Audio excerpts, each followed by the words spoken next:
In the 1960s, newspapers were abuzz with a growing trend. Board games made not for children or even families, but specifically for adults. These games were part of a new era of leisure for Americans who had more time on their hands than ever before.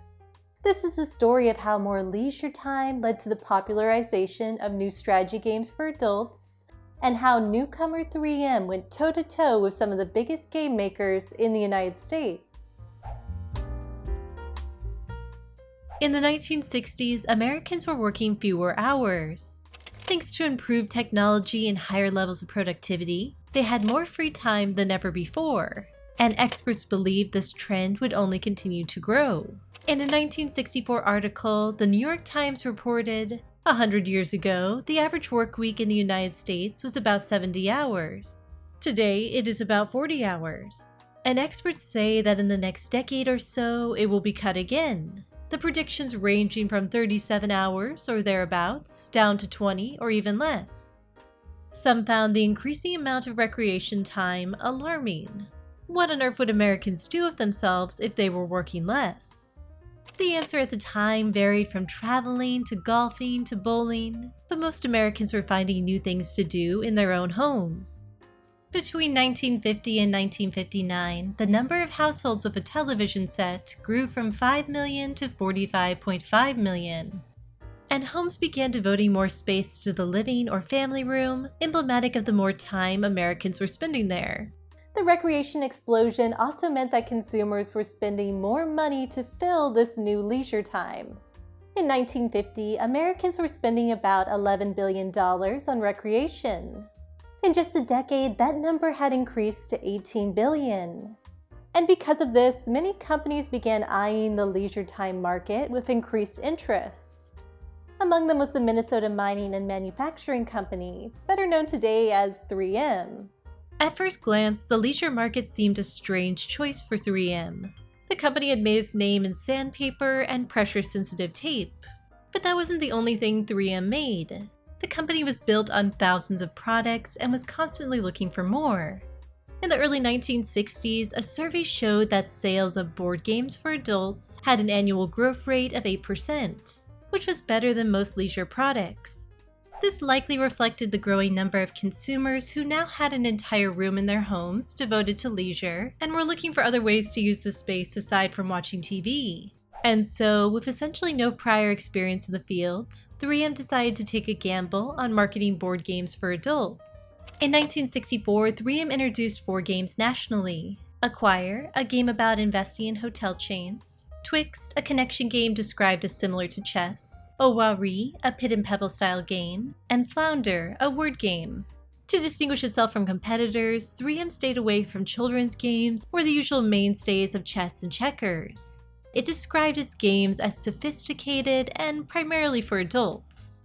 3M's Bill Caruson, who was responsible for managing the games, told newspapers, "Most games today involve chance, but we've tried to build in a strategic decision-making factor."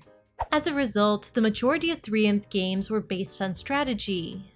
And since board games would likely be played in a family or TV room, 3M designed the game boxes to mimic leather-bound books that could be displayed on a shelf.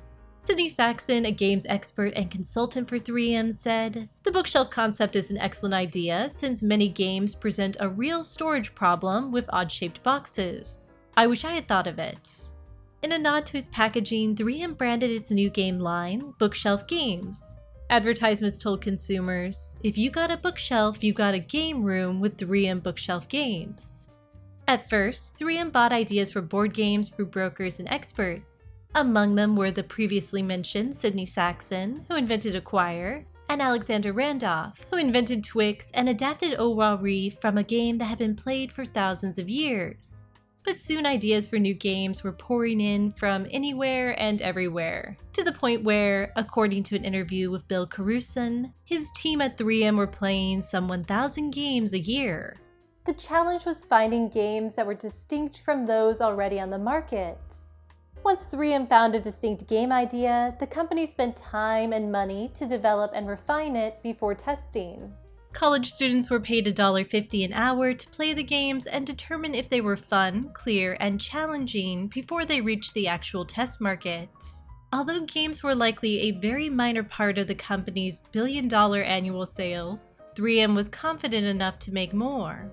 In the late 1960s, 3M introduced a separate line of sports simulation games for golf, professional football, baseball, and horse racing, advertised to transform living rooms into a football stadium, baseball arena, or golf green, no matter the season. Compact games called gamettes were added in 1970. By then, 3M had earned a spot among major game makers like Milton Bradley, Parker Brothers, Hasbro, and Avalon Hill, a feat worth mentioning since the company had begun making games less than a decade earlier.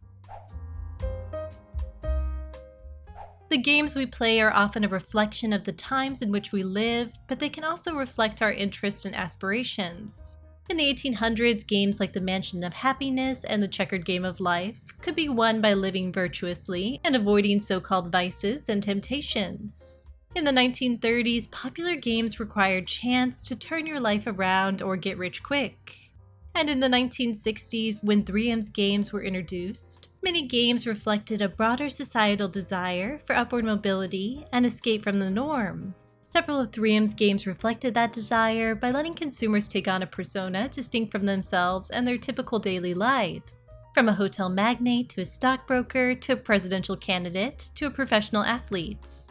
Strategy games from the 1960s also had an air of realism. They were meant to give players an authentic experience based on the real world. Some games seemed so realistic that players reported actually feeling like they were transported to Wall Street or to a football stadium or to a battlefield. Above all, these games were meant to be challenging, with some strategy games taking hours, sometimes days, to finish. The popularity of adult-oriented games caught retailers by surprise. Evelyn Prefer, a stationery store clerk, noted, "I've never seen anything like it. They don't even ask the price when they find the game they want." Games for adults usually cost between $7 and $10 a piece. This was in stark contrast to the price of children's games, which rarely exceeded $3. By the early 1970s, games for adult consumers had gained a sizable chunk of annual retail game sales, with estimates ranging from $50 to $100 million.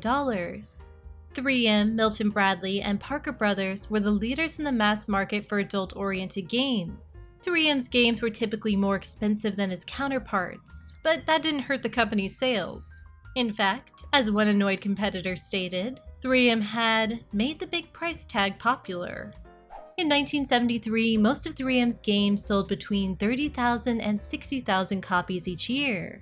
But despite the success, 3M would soon get out of the gaming business.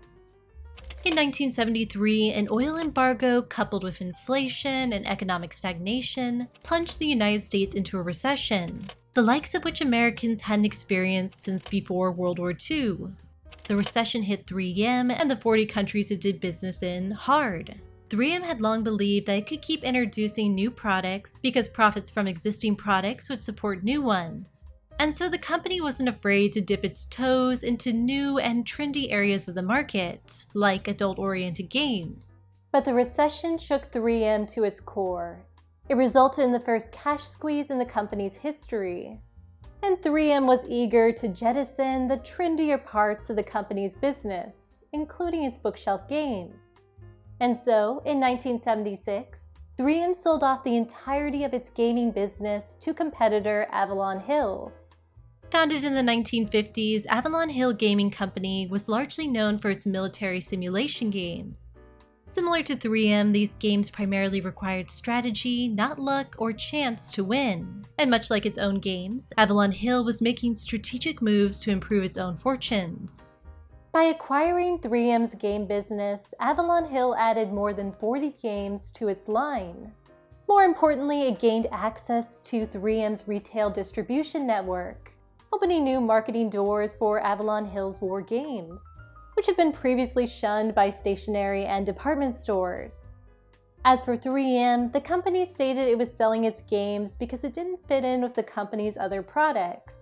It was also the one product that 3M didn't manufacture itself, relying on other companies like the Mankato Paper Box Company to make the games.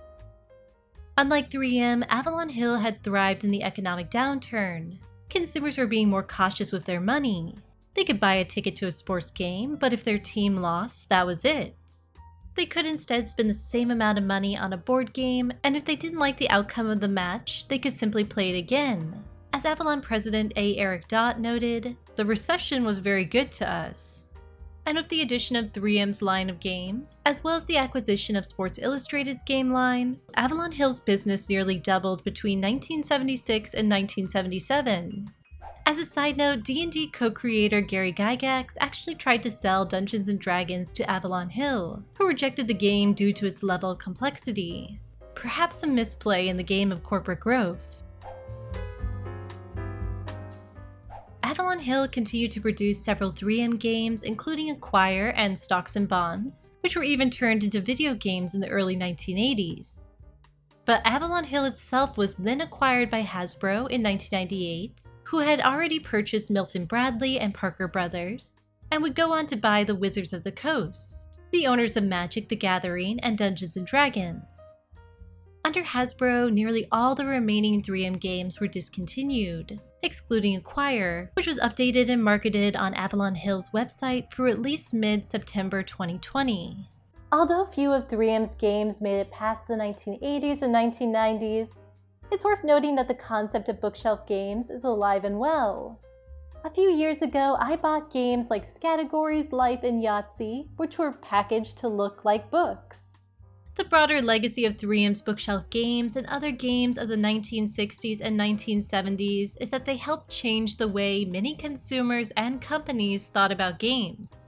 Games didn't have to only be for kids. They could be made and be fun for adults. And this concept has not only been continually applied to board or tabletop games, but also to electronic gaming today. Thank you so much for watching. This video topic was suggested by viewer M, so thank you, M.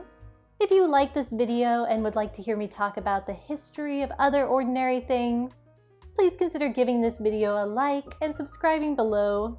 Thank you again, and I'll see you next time.